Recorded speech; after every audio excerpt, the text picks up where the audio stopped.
নমস্কার, বিঘ্নহর্তা চ্যানেলে আপনাদের সবাইকে সুস্বাগতম জানাই।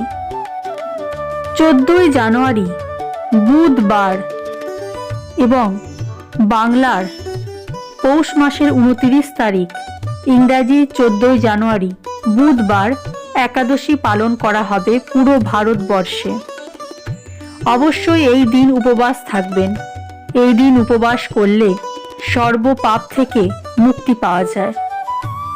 যদি আপনার গো হত্যা অথবা ব্রহ্ম হত্যা অথবা কোনো পাপ থাকে, জানা অজানা পাপ, সব পাপ নষ্ট হয়ে যায় এই একাদশীর ব্রত করলে।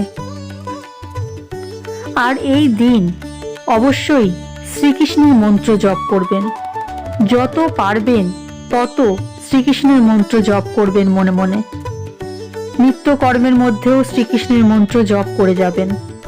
দেখবেন আপনার সমস্ত পাপ নষ্ট হয়ে যাবে এবং জীবনে অর্থের অভাব থাকবে না।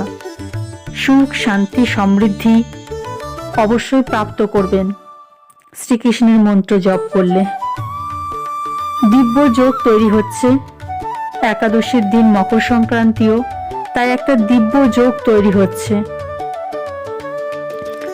এই যোগটা বা এই শুভ মুহূর্তটা আপনি কাজে লাগান আর শ্রীকৃষ্ণের মন্ত্র জপ করুন।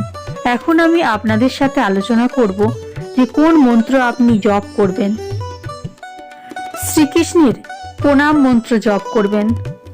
হে কৃষ্ণ করুণা সিন্ধু, দীনবন্ধু জগৎপতে, গোপেশ গোপিকা কান্ত, রাধা কান্ত নমস্তুতে।